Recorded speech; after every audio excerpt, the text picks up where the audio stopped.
కాబట్టి ఈ 8,000 మంది ఆ మయసభని తీసుకొచ్చి ధర్మరాజు గారు ఉన్నటువంటి ఆ రాజధాని నగరంలో ఇంద్రప్రస్థంలో దింపారు. చూశాడు ధర్మరాజు గారు, చాలా బాగుంది అనలేదు. ఆయన వెంటనే ఆ ధౌమ్యుడు మొదలైనటువంటి పురోహితుల్ని పిలిచి సుముహూర్త నిర్ణయం చేశాడు. ఏడుస్తాడు దుర్యోధనుడు, చాలు చాలు చాలు బాబోయ్, ఇంకా పెట్టకండి అన్న మాటలే తప్ప అర్ధాకలితో లేచినవాడు లేడు. ఇంటి ఇల్లాలంటే ఎలా ఉండాలో చెప్పుకుని ఏడిచాడు దుర్యోధనుడు. ద్రౌపదీదేవి బ్రాహ్మణులందరికీ కూడా పరమ గౌరవంతో వడ్డిస్తూనే ఉంది అని చెప్పుకున్నాడు ధృతరాష్ట్రుడితో. ఏం చెప్పమంటావు నాన్న, వాళ్ళ వైభవం అని ఏడిచాడు. అది ఒక ఇంటి గృహప్రవేశం చేయడం అంటే, ఒక సభామందిరాన్ని ప్రారంభం చేయడం అంటే ఈ జాతి నేర్చుకున్న విద్య. అది దేవతల యొక్క గౌరవాన్ని కాపాడడం, వాళ్ళ అనుగ్రహాన్ని ప్రోధి చేసుకోవడం. అంతేగాని ఓ రంగుగుడ్డ ముక్క తెచ్చి అడ్డంగా పెట్టి జేబు దొంగలా కత్తిరించుకుంటూ వెళ్ళడం ఈ జాతి లక్షణం కాదు. నేను మన్నింపబడను కాక. కాబట్టి వీరుడు ధర్మజుండు 10,000 విప్రుల గొప్ప పాయసాహారము భక్తి పెట్టి మరి అందరకు చెరువేయునేసి విస్తార యశుండు ధేనువుల ధర్మ విధిన్ మణిముద్రికాద్యలంకారదుకూల పుష్పఫలగంధయుతంబుగా నిచ్చిలీలతో. ఆయన సభామంటపంలోకి గృహప్రవేశం చేశాట. ఎలా గృహప్రవేశం చేశాడంటే 10,000 మంది బ్రాహ్మణుల్ని తీసుకొచ్చాట. ఎందుకు బ్రాహ్మణుడికి అంత గౌరవం అంటే, బ్రాహ్మణుడి ఊపిరంతా కూడా వేదం చదవడానికి వ్యయమైపోతుంది.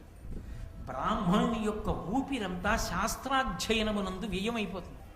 బ్రాహ్మణుని ఊపిరంతా శాస్త్ర ప్రబోధంలో వ్యయమైపోతుంది. బ్రాహ్మణుడి ఆరోగ్యం అంతా శాస్త్ర ప్రబోధంలో కరిగిపోతుంది. శరీరం శిథిలమైపోతుంది. అదే బ్రాహ్మణ జన్మకు సార్థకత.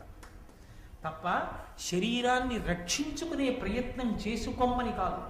అంటే నా ఉద్దేశ్యం, ఆ గృహస్థాశ్రమంలో ఉండి కూడా నలిగిపోమ్మని నేను ప్రతిపాదన చేస్తున్నానని మీరు అనుకోకూడదు. కానీ శరీరాన్ని దాచుకుందామని బ్రాహ్మణుడు బ్రతకవద్దు అని శాస్త్రవాక్కు. 10 మందికి ధర్మాన్ని చెప్పడానికి తాను శాస్త్రం చదువుకోవాలి, 10 మందికి శాస్త్రాన్ని చెప్పుకోవాలి. చెప్పుకోవడంలో ఊపిరి వ్యయమైపోవాలి. ఆ వ్యయమైపోయి ఆయువు క్షీణించి వెళ్ళిపోయినా అతను సార్థక్యమును పొందినవాడే. అందుకే అటువంటి బ్రాహ్మణుల్ని 10,000 మందిని తీసుకొచ్చి పాయసం పెట్టాడు. ఈ మాట బాగా మీరు పట్టుకోవాలి. పాయసాన్న వండినప్పుడు పాలు కలుస్తాయి, ధర్మమునకు లోపం రాదు. పాలు కలిసిన పదార్థం, పాలతో ఉన్న పదార్థం తీసుకోవచ్చు. పాలు నెయ్యి వేసినటువంటి ఉడికించినటువంటి ఆ పాయసాన్నం పరమేశ్వరుడికి నివేదన చేసి బ్రాహ్మణులకు పెడితే 10,000 మంది తృప్తిగా పాయసాన్నాన్ని స్వీకరించారు. పాయసాన్నం తిని మరి అందరకు చెరువేయునేసి విస్తారయచుండు ధేనువుల ధర్మవిధితో నియమిస్తున్నానని అహంకారంతో కాదు, ధర్మవిధిన్, ఎవరికి ఏది ఇస్తే ఎవరికి ఎలా ఉపయుక్తం అవుతుందో అలా ఇస్తున్నాడు. ఒక్కొక్క బ్రాహ్మణుడికి 1000 గోవులు ఇచ్చాడు. ఎందుకని? వాళ్ళు గోసేవ చెయ్యాలి, గోవుని పూజించాలి, ఆ ఆవు పాలతో అభిషేకం చెయ్యాలి, ఆ ఆవు నేతితో అభిషేకం చెయ్యాలి, ఆ ఆవు నేతిని తాను తిని స్వరాన్ని నిలబెట్టుకోవాలి. అందుకని ఒక్కొక్కరికి 1000 చప్పున గోవులనిచ్చాడు. ఇచ్చి మణిముద్రికాద్యలంకార దుకూల పుష్ప ఫల గంధయుతంబుగనిచ్చి నీలతో చక్కగా బ్రాహ్మణుల్ని కూర్చోపెట్టి వాళ్ళ మెడలో సువాసనాభరితములైనటువంటి తేజోవంతములైనటువంటి పుష్పహారములను వేసి వారికి ఫలములనిచ్చి వారికి తేలికైనటువంటి వస్త్రములను ఇచ్చాట. ఎందుకు తేలికైన వస్త్రం ఇవ్వడం?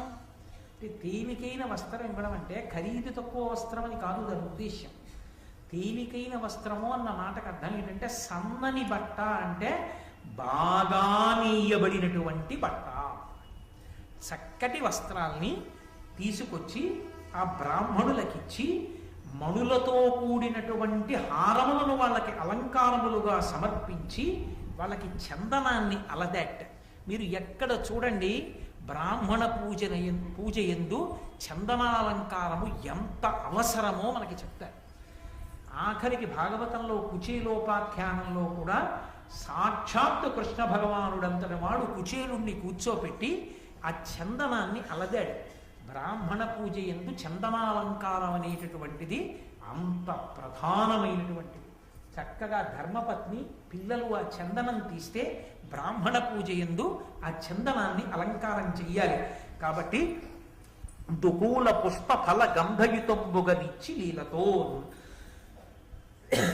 వీటన్నిటినీ బ్రాహ్మణులకిచ్చి ధౌమ్యుడు మొదలైనటువంటి బ్రాహ్మణులందరి చేత ఆశీస్సులు అందుకుని ఎక్కడా ఏ దుశ్శకునములు కూడా గోచరించకుండా మిన్నుముట్టినటువంటి మంగళవాయిద్యముల నడుమ ధర్మరాజు గారు తన యొక్క సోదరులతో కలిసి సభామంటపంలోకి గృహప్రవేశం చేశాడు.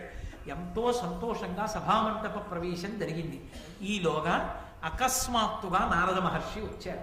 మహావుడైన నారద మహర్షి వచ్చాడంటే ధర్మం తెలిసి ఉన్న ధర్మరాజు గారు తమ్ముళ్లతో ద్రౌపదీదేవితో పరిగెత్తురాడు కాబట్టి పరుగు పరుగున వచ్చాడు. నారద మహర్షికి అర్ఘ్యపాద్యాదులు ఇచ్చాడు. ఆయన్ని సేవించాడు. మయసభని చూతురు గాని రెండన్నాడు, లోపలికి తీసుకెళ్ళాడు. ఇక మయసభని చూపించాలి. వాళ్ళిద్దరూ కూర్చుని మాట్లాడుకోవాలి. ఇది మీరు మహాభారతాన్ని వినడం అంటే దానికోసం వినాలి. ఎవరు వచ్చినప్పుడు ఏం మాట్లాడతారో వారు మాట్లాడినప్పుడు మీరేం వినవలసి ఉంటుంది. దీనికి మానసికంగా ఎవడు సిద్ధపడతాడో వాడే శిష్యుడిగా పాత్రత ఉన్నవాడు. గురువుగారు వచ్చారు. గురువుగారు దేని గురించి మాట్లాడతారు? గురువుగారు భగవత్ సంబంధం గురించి మాట్లాడతారు. ఆయన నీ ఇంటికి వచ్చి మాట్లాడుతున్నప్పుడు ఏదో నీ ఇంటికి అవసరమైన విషయం ఏదో ప్రస్తావిస్తారు. దానికోసం నువ్వు ఎదురు చూడాలి. అంతేకాని ఆయన దృష్టిపథం చెదిరిపోయేటట్టుగా వీడికి చెప్తే మాత్రం తలకెక్కుతుందా ఆయన అని ఆయన లేచి వెళ్ళిపోయేటట్టుగా నువ్వు మాట్లాడటం మొదలెడితే నీకు ఏది అవసరమో, నీ కీర్తికి ఏది కారణమో, నువ్వు ఎలా ఉండాలో, ఎప్పుడు ఏది తెలియాలో అది ఉదారుడు నీకు చెప్పేవాడు గురువు. నారదుడు వచ్చి ధర్మరాజు గారి దగ్గర కూర్చున్నాడు. ధర్మరాజు గారు కూర్చున్నారు. ఒక్క మాట ధర్మరాజు గారు మాట్లాడలేదు. అయ్యా కులాసాగా ఉన్నారా? ఈ మధ్యనే మయసభ కట్టామండి అంటే మేమేం అడగలేదండి. మయుడు వచ్చి అడిగాడండి, మయుడిని మా తమ్ముడు రక్షించాడులేండి. ఈ కథ అంతా ధర్మరాజు గారు ఏమీ చెప్పలేదు. ఎందుకు చెప్పలేదు? అది ఆయనకు అనవసరం. ఒకటి, ఆయన ఇవన్నీ చెప్పినా దానికి ఏం పెద్ద ఇష్టపడడు. రెండు, ఆయనకి తెలియకుండా ఉంటుందా?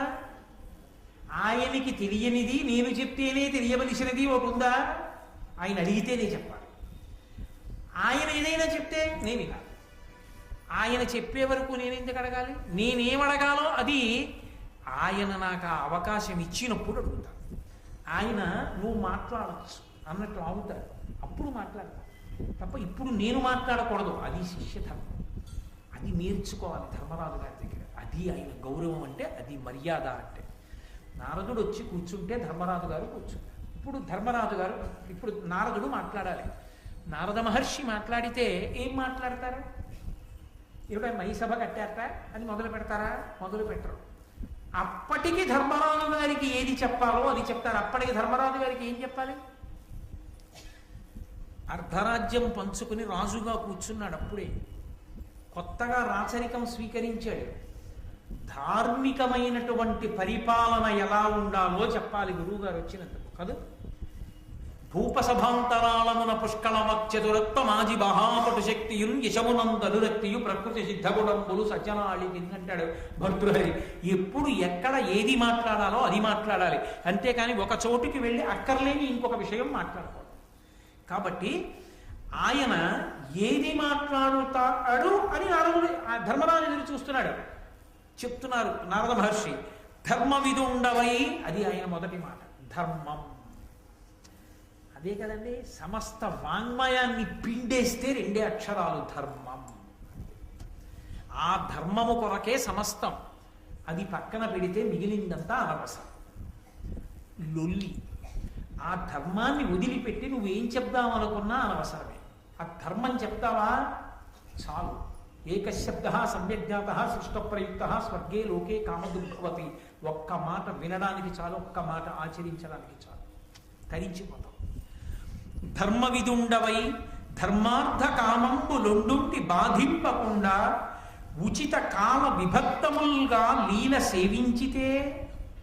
ఎంత పెద్ద ప్రశ్న అడిగాడో చూడండి.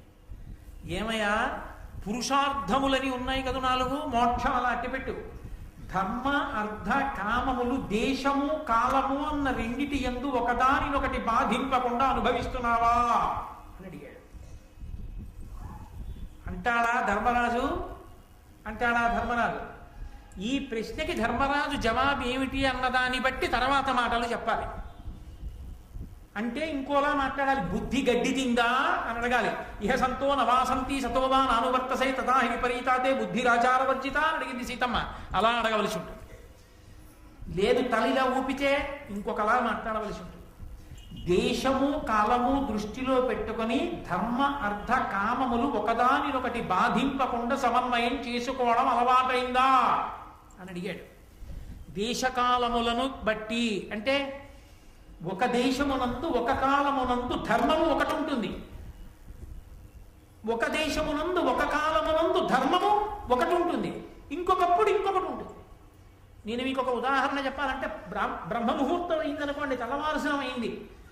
ఆ దేశమునందు ఎక్కడైనా సరే, నువ్వు ఎక్కడ ఉన్నా సరే, ఆ కాలమునందు ధర్మం ఒక్కటే, ఈశ్వరారాధనమే. భగవంతుణ్ణి ఆరాధించాలి బ్రహ్మముహూర్తంలో. మధ్యాహ్నం అయింది, అర్థమును సంపాదించాలి, డబ్బు సంపాదించాలి. మధ్యాహ్నము డబ్బు సంపాదించామన్నారు కదా అని ధర్మాన్ని విడిచిపెట్టి సంపాదించకూడదు. ధర్మబద్ధమైన అర్థమును పొందాలి. ఖర్చు పగటిపూటే పెట్టాలి. పగటిపూట ఖర్చు పెట్టినప్పుడు నేను కష్టపడి సంపాదించింది కదా, నా ఇష్టం వచ్చినట్టు ఖర్చు పెడతామని పెట్టకూడదు. ధర్మముతో ముడిపడేటట్టుగా ఖర్చు పెట్టాలి. ధర్మబద్ధమైన ఆర్జన, ధర్మబద్ధమైన వ్యయము. కాబట్టి కాలములకు తగినట్టుగా అర్థము, కాలములకు తగినట్టుగా కామము. సూర్యాస్తమయం అయిపోయిన తరువాత మనుష్యులు కామోపభోగాన్ని అనుభవించమని ధర్మశాస్త్రం. కాబట్టి ఆ కాలమును గుర్తిరిగి నువ్వు భార్యాసంగమని నిర్వహిస్తున్నావా? కామము ధర్మంతో ముడిపడుతోందా? అదుపు తప్పి ధర్మాన్ని విడిచిపెట్టి కామాన్ని అనుభవిస్తున్నావా? కామం అప్పుడు అనుభవించిన ధర్మబద్ధము, అర్థం ఆర్జించిన ధర్మబద్ధము. ధర్మముతో ముడి ముడిచిపెట్టకుండా దేశకాలముల యందు ముడి వేస్తున్నావా? దీని ముడి విప్పేసి దేని మానాన దాన్ని అనుభవించడం, ఆర్జించడం మొదలుపెట్టావా? ఆ కలుపుకోవడం నీకు అర్థం అవుతోందా ధర్మరాజా? అలా పాటిస్తున్నావా? అలా పాటిస్తే ధర్మమనందున్నావు. అప్పుడు ధర్మరాజు ఆ ధర్మం పాటించగలుగుతున్నావా? అందులో నీకేం చీకాకు లేదుగా, నీకెక్కడ అయోమయం లేదుగా. ఉందనుకోండి, నిస్సందేహంగా అడగాలి, గురువుగారు ఇక్కడే పెద్ద చిక్కొచ్చింది, ఇక్కడ ఎలా సమన్వయం చేయమంటారు అర్థాన్ని ధర్మాన్ని అడగాలి అన్నాడు ధర్మరాజు. అంటే దేశమునందు కాలమునందు ధర్మ అర్థ కామములను ఒకదానితో ఒకటి ఎలా ముడివేసి అనుభవించాలో అలాగే అనుభవిస్తున్నాను. అదే మోక్షమునకు హేతు. నువ్వు నీ దగ్గర ఉంచుకునేటటువంటి ఉద్యోగుల విషయంలో గుణము సమర్థత ప్రధానంగా ఉత్తమమైనటువంటి వారిని, మధ్యములైన వారిని, అధములైన వారిని నిర్ణయం చేసుకుంటున్నావా? గుణము సమర్థత ప్రధానమై ఉండాలి. ఎవడు అత్యంత గుణవంతుడో, ఎవడు అత్యంత సమర్థుడో వాడిని ఉత్తమమైన పదవిలో పెట్టాలి. ఎవడు అంత సమర్థత లేనివాడో వాడు మధ్యమమైనటువంటి పదవిలో ఉండాలి. ఎవడు అంత సమర్థత లేనివాడో వాడు అసమర్థమైనటువంటి పదవిలో ఉండాలి. పైవాడు లాగితే వీడు వెళ్ళగలిగితే చాలు, పరిగెత్తితే చాలు. ఇంజన్ పరిగెడితే పరిగెత్తడం భోగికి వస్తే చాలు, ప్రతి భోగి ఇంజన్ అక్కర్లేదు. కాబట్టి ఒక్క ఉత్తముడు ఇంజన్ ఒక్కటి ఉంటే చాలు, రైలు అంతా తిరుపతి వెళ్ళిపో. అన్నీ భోగిలే అయితేనే ప్రమాదం, కాకినాడలోనే ఉంటుంది కదా. కాబట్టి ఎక్కడ ఏది ఉంచాలో ముందు నీకు తెలిసేలా ఉంచుతున్నావా? వాళ్ళని అలా ఉంచి వాళ్ళని ఆయా పదవులలో ఉంచి పరిపాలన చేస్తున్నావా? అది నీకు వచ్చిందా? అసలు ముందు నీకు ఈ లక్షణం వచ్చిందా ధర్మరాజా? రాజ్య పరిపాలన అలా చేస్తున్నావా అని తమ తమ కనియడు తరిజీతము గానక నవయు భటుల దౌర్గత్య విషాదము లేలిన వానికి అవశ్యము ఎగ్గునరించు అతడు శక్రుండైనను. ఏమయ్యా, నీ దగ్గర ఉద్యోగంలో చేరిన వాడు అవసరమైతే యుద్ధంలో తన ప్రాణాలను వదిలేస్తాడు ప్రభువు కోసం. సైనికులు ఉంటారు, ప్రభుత్వం పక్షాన, దేశం పక్షాన యుద్ధం చేసి ప్రాణాలు విడిచిపెట్టేస్తారు. ఇక్కడే ఈ పోలీస్ క్వార్టర్స్లోనే ఉన్నటువంటి ఎంతో మంది రక్షక భటులు తమ శరీరాలను విడిచిపెట్టేసిన వాళ్ళు ఉన్నారు సమాజ రక్షణ కోసం. అలా విడిచిపెట్టేసినప్పుడు వాడు చనిపోయాడని ఉదాసీనుడవై ఊరుకుంటున్నావా?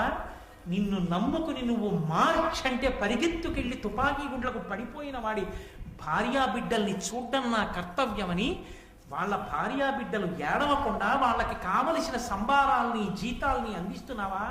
వాడు అంత కష్టపడి ఉద్యోగం చేస్తే అన్నం తినడానికి లేకుండా వాడికి వేల పట్టున జీతం ఇవ్వకుండా ఏడిపిస్తున్నావా? అలా చెయ్యకు సుమా, చాలా తప్పు. జీతం ఇవ్వకుండా మార్చడం పరమ ప్రమాదకరము సుమా. ప్రభువు మీద విరక్తి కలుగుతుంది, విప్లవ బుద్ధి కలుగుతుంది. నీ మీద ఎవరికి విశ్వాసం ఉండదు. ఎవరికి ఎప్పుడు జీతం ఇవ్వాలో అప్పుడు అందరికీ జీతం ఇస్తున్నావా? యుద్ధంలో మరణించిన వారి కుటుంబాలు దరిద్రంలో ఉండిపోకుండా వాళ్ళ కళ్ళ నీళ్లు తుడిచి వాళ్ళు సంతోషంగా ఉండేటట్టు, ఆయన పడిపోయినా మా కుటుంబాల్ని ప్రభుత్వం ఆదరిస్తోందని 10 మంది సంతోషించేటట్టుగా మార్గదర్శకంగా ఉండేటట్టుగా నువ్వు నిలబెట్టగలుగుతున్నావా? అలా నీ దగ్గర పనిచేసే ఉద్యోగుల యొక్క యోగక్షేమములను నువ్వు చూడగలుగుతున్నావా? హీనులకు కర్షకులకును భూనత ధాన్యంబు బీజములు వణిజులకు మానుగ శతైక వృద్ధి అనూనముగా రుణములిత్తేయుత్తమ బుద్ధి. దరిద్రులైనటువంటి వాళ్ళు, బలహీనులైనటువంటి రైతులు ఉంటారయా దేశంలో. ఆ రైతుకి భూ కమతం ఉంటుంది, నాగలుంటుంది, ఎద్దులు ఉంటాయి, కానీ అతనికి మళ్ళీ తెచ్చి అక్కడ పంట పండించడానికి వేయవలసినటువంటి ధాన్యపు గింజలు కూడా విత్తనాలుగా దొరకవు. ఎందుకంటే ఉన్న కమతమా చిన్నది, ఆ కమతం మీద వచ్చిన గింజల తన భోజనానికి సరిపోతున్నాయి. మళ్ళీ తొలకరి పడే వేటికి విత్తనాలు వేద్దామంటే కాసిని గింజలు దాచుకోవడానికి కూడా సమర్థుడు కాడు. అందరూ డబ్బెట్టే కొనాలనకుండా ఈ గింజలు వేస్తే తప్ప వాడు బ్రతకలేడు. కాబట్టి అటువంటి వాళ్ళెవరో నువ్వు కనిపెట్టి వాళ్ళకి ఉచితంగా విత్తనాలు ఇస్తున్నావా? విత్తనాలు ఒక్కటి ఉచితంగా ఇయ్యి. తినడానికి కావలసిన పంట వాడు తెచ్చుకుంటాడు. వాడికి పెట్టడం నువ్వు అలవాటు చేయకు. వాడికి విత్తనాలు కష్టపడడాన్ని మాత్రం పక్కకి తీసేయకు. వాడు కష్టపడి వాడిని బతకడు. వాడికి కష్టపడడానికి ఎక్కడ ఏది ప్రాథమికంగా తక్కువ అది నువ్వు అందించు. అలా విత్తనాలు ఇస్తున్నావా? ఆ రోజుల్లో మాట్లాడేటండి మహానుభావుడు నారదుడు. రాజ్య పరిపాలన అంటే సంఘ సంక్షేమము అంటే, సంక్షేమ ప్రభుత్వము అంటే ఎలా ఉండాలో, ఎటువంటి నియామకాలు ఉండాలో, ప్రభువు ఎంత సమర్థుడై ఉండాలో నారద మహర్షి ఆ రోజున ధర్మరాజు గారికి చెప్పాడు. విన్నాడు ధర్మరాజు. కాబట్టి వర్తకులు ఉంటారు, వారికి 100కి 1 రూపాయి వడ్డీకే అప్పులు ఇస్తున్నావా అని అడిగాడు. ఎవరికి ఇవ్వాలట 100కి 1 రూపాయి వడ్డీకి? వర్తకులకు ఇవ్వన్నారు. ఎందుకని? ఊరు తదస్య ద్వైస్య. పైన శరీరం ఎంత బలిష్టమైనదైనా అయి ఉండొచ్చు, కింద కాళ్ళు ఎంత అందంగానైనా ఉండొచ్చు. తొడలు తోటకూర కాడల్లా ఉన్నాయనుకోండి, ఏం నిలబడతాడు? తొడలు బలంగా ఉండాలి. తొడలు బలంగా ఉంటే ఈ కింద వాటి మీద ఈ పైదాన్ని నిలబెట్టి గమనం ఉంటుంది, కదులుతుంది. వర్తక వాణిజ్య రూపంగా ప్రజలకు కావలసినవి ప్రజలకు అందించి ముడి సరుకులను కొని వాటిని కావలసినటువంటి వినిమయాత్మకమైన వస్తువులుగా ఉత్పాదన ప్రక్రియ యందు సిద్ధహస్తుడై వ్యాపారం చేయగలిగినటువంటి జన్మతః అటువంటి నైపుణ్యమును పొందినటువంటి వాడు వర్తకుడు. వర్తకుడిని నిలబెడితే కదూ సమాజం వృద్ధిలోకి వస్తుంది, 10 మందికి ఉద్యోగాలు దొరుకుతాయి. అందుకని అటువంటి వారిని వృద్ధిలోకి తేవడానికి 100కి 1 రూపాయి వడ్డీకి అప్పులు ఇస్తున్నావా? అది ఆనాటి మార్గదర్శనం. సమాజ పరిపుష్టిని కాంక్షించి మాట్లాడారు. కాబట్టి అలా ఇస్తున్నావా అప్పు? పంగుల, మూకాంధుల, వికలాంగులను, అబాంధవుల దయం బ్రోతే భయార్తుం గడిది శత్రునైనను సంగర రంగమునగాత శరణంబనినం. ఓయ్ ధర్మరాజా, కొంతమందికి ఏదో కొంత ఇచ్చి వాళ్ళు బ్రతకాలని నువ్వు కోరుకోకూడదు. కష్టం చేసి వాళ్ళు అసలు కష్టం చెయ్యడం అన్న మాటకి ఇహ పనికిరారు. ఎందుకని? సమాజంలో వాళ్ళు మోసపోవడానికి, కష్టపడడానికి పనికిరాని రీతికి దగ్గరగా ఉన్న వాళ్ళు విధి చేత అలా నిర్ణయింపబడ్డారు వాళ్ళు.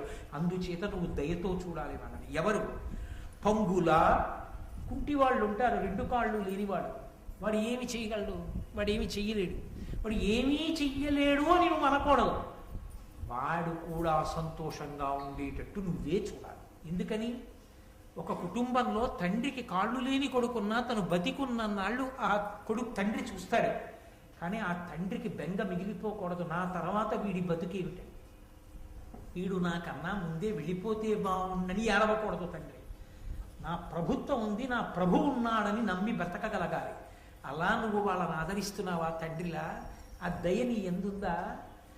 ఆ పరిపాలనా నిర్వహణ ఎందున్న కరుకుతనం సంక్షేమ కోణంలో చూసేటప్పటికీ ఆర్ద్రమై మెత్తపడిపోతుందా నీ మనసు? అలా చూడగలుగుతున్నావా ధర్మరాజా? మూకాంధుల, మూగి వాళ్ళు ఉంటారు, నోట మాట లేని వాళ్ళు. పాపం వాళ్ళ జేబులో ఎత్తుకుపోయినా వాడి మెడలోని లాగేసినా వాడు అరవలేదు. వాడికి తీసుకొచ్చి ఎన్నో పెట్టడం కాదు, వాడు తిని సంతోషంగా ఉండేటట్టు నువ్వు శ్రద్ధ తీసుకోవాలి. కాబట్టి మూక అంధుల, కళ్ళు లేని వాళ్ళు ఉంటారు, ఎంతటి ప్రమాదానికైనా లోనైపోతారు, ఎంత తేలిగ్గానైనా మోసపోతారు. అటువంటి వాళ్ళని నువ్వు కంటికి రెప్పవై కాపాడాలి సుమా ప్రభువు. అలా కాపాడుతున్నావా? వికలాంగులను, శరీరమునకు ప్రధానమైన అంగముల యందు వైక్లభ్యం ఉన్న వాళ్ళు ఉంటారు, అటువంటి వికలాంగులను, అబాంధవుల, నా అన్న వాళ్ళు లేని వాళ్ళు ఉంటారు, ఎవ్వరూ లేరు ఒక్కొక్కడికి. అబాంధవుల, అనాథ అన్న శబ్దం వాడలేదు. ఇక్కడ వచ్చింది సంస్కృతిలో తేడా. అబాంధవులు ఉంటారేమో, అనాథలు లేరు సమాజం. ఎందుకో తెలుసా?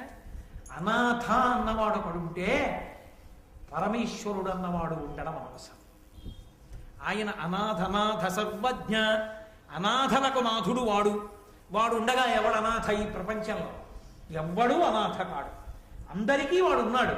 వాడు ఉన్నప్పుడు అందరూ సనాథులు, ఎవ్వరూ అనాథ కారు. అనాథ అన్న మాటే లేదు. అనాథ అన్న మాట వర్తిస్తే పరమేశ్వరుడికి ఒక్కడికే వర్తిస్తుందేమో అన్నాడు ఒక గడుసుకని. ఆయనకి తల్లి లేడు, తండ్రి లేడుగా, అందుకని ఆయన్ని చూడటానికి ఇంకోళ్ళు లేడు కాబట్టి ఆయనే అనాథేమో అని ఆయనే నాలుగు కలుచుకుని అన్నాడు. కాదు కాదు, ఆయన్ని చూడటానికి అమ్మవారు ఉంది, అమ్మవారిని చూడటానికి ఆయన ఉన్నాడు. కాబట్టి అసలు ఈ లోకంలో అనాథ అన్న మాట అన్వయం అయ్యేవాడు ఎవడూ లేడు. ఆ మాట ఎందుకు వచ్చిందో అర్థం కాలేదన్నాడు. అంటే ఎవడో పనికి మాలిన వాడైతే ఆ మాట పెట్టాలి, బుద్ధున్న వాడెవడో ఆ మాట వాడకూడదని దాని అర్థం. అబాంధవులు ఉంటారు తప్ప అనాథలు ఉండరు. నువ్వు అనాథమేట్రా, మాటే లేదంటే నువ్వు అవతల వాడికి ఉత్సాహం వస్తుంది. ఇక్కడ అనాథలు ఉంటారంటే లోపల ఉన్న వాళ్ళు ఎంత సిగ్గు చెందుతారు. అనాథలే, అబాంధవులు అంటే బంధువులు లేని వాళ్ళు. వాడి దురదృష్టం. వాడికి తండ్రి వెళ్ళిపోయాడు, తల్లి వెళ్ళిపోయింది, తోడబుట్టిన వాళ్ళు అన్నవాళ్ళు లేరు. వాడికి ఆయన మా దేహబంధువు అంటే చెప్పేవాడు ఎవరు లేడు. కాబట్టి నేనున్నానని చూడ్డానికి తండ్రిలా ప్రభువు ఉన్నాడు. ప్రభువే తండ్రిలా ఉంటే అందరూ తన వాళ్ళే. అందుకని వాళ్ళని చూస్తున్నావా? అది భారత భాష. దీనికి ఎప్పుడు మనం దూరం అయ్యామో అప్పుడు పాశ్చాత్య సంస్కృతికి దగ్గరయ్యాం. ఎక్కడ దగ్గరయ్యామో అక్కడ అహంకారాలు వచ్చాయి. మిగిలిన మాటలు నాకు. కాబట్టి పంగుల, మూకాంధుల, వికలాంగులను, అబాంధవుల దయం బ్రోతే. పరిపాలన యందు ఇలా వేలు చూపించవలసిన చోట చూపించి కఠినంగా ఉండవలసిన నువ్వు ఇటువంటి వాళ్ళని చూసేటప్పటికి మాత్రం దయతో తడిసి ముద్దయిపోయిన బట్టలా అయిపోతున్నావా? దయతో చూస్తున్నావా?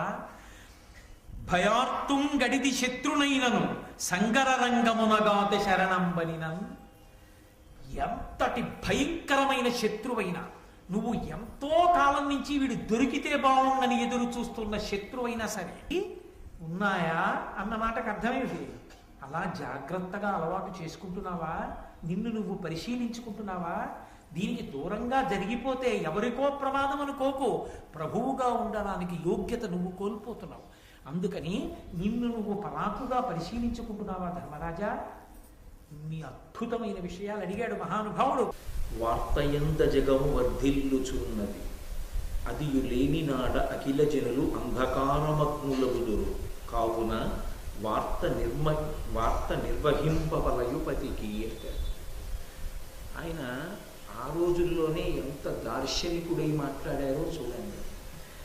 వార్తయంద జగము వర్ధిల్లుచున్నది. అసలు పరిపాలన అనేటటువంటి విషయంలో వార్త అనేటటువంటిది అత్యంత ప్రాముఖ్యతని సంతరించుకుంటుంది. జగత్తు వర్ధిల్లడం అన్నది వార్త యందు మాత్రమే ఉన్నది. వార్త అన్న మాటకు అర్థం ఏమిటంటే పరిపాలితులు, పరిపాలకులు అని రెండు వర్గాలు. పరిపాలితులు అంటే పరిపాలింపబడుతున్నవారు, పరిపాలకులు అంటే పరిపాలించుచున్నవారు. పరిపాలింపబడుతున్న వారిని, వారి సంక్షేమాన్ని, వారి జాగ్రత్తని చూరగొనడం కోసం పరిపాలకులు ఉన్నారు. కాబట్టి పరిపాలకులు పరిపాలితుల యొక్క సంక్షేమము కొరకు ప్రణాళిక రచన చేస్తారు. వాళ్ళు తమ కొరకు ఏం చేస్తున్నారు అన్నది ప్రజలకి తెలియాలి. ప్రజలు ఏం కావాలని కోరుకుంటున్నారు అన్నది పరిపాలకులకు తెలియాలి. ప్రజలు కోరుకుంటున్నది పరిపాలకులకు తెలియకపోయినా, పరిపాలకులు తమకి ఏమి అందించాలని ప్రణాళిక రచన చేస్తున్నారో పరిపాలితులకు తెలియకపోయినా పరిపాలన అయోమయాన్ని సంతరించుకుంటుంది. ఎందుకని? అసలు ప్రజలు ఏం కోరుకుంటున్నారన్నది వదిలిపెట్టి మనకి నచ్చినదేదో మనం చేసుకుంటూ పోతే అది ప్రజలకి సౌకర్యంగా ఉందా లేదా అన్నది నిర్ణయించే వాళ్ళు ఎవరు? ప్రజల వాణి ఎలా అందుతుంది ప్రభువుకి? ప్రభువు యొక్క హృదయం ప్రజలకు ఎలా అందుతుంది?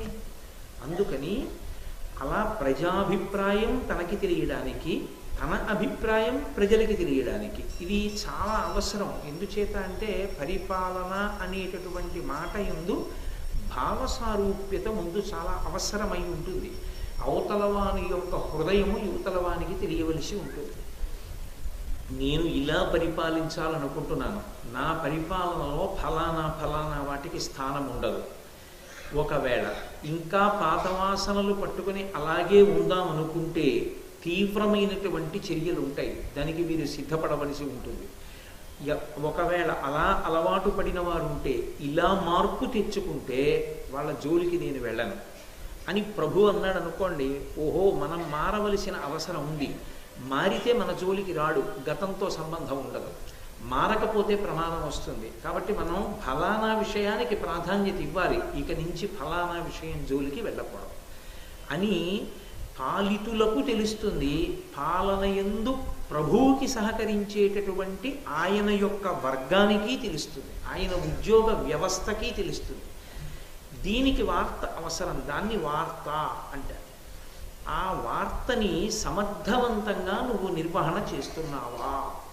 నేను ప్రభువుని కాబట్టి నా ఇష్టం వచ్చిన ప్రణాళిక రచన నేను చేస్తాను. వాళ్ళకి నచ్చిందో నచ్చలేదో నాకు అనవసరం. నేను ఇచ్చింది పుచ్చుకోవాలి, నేను ఇమ్మన్నది వాళ్ళు ఇవ్వాలి.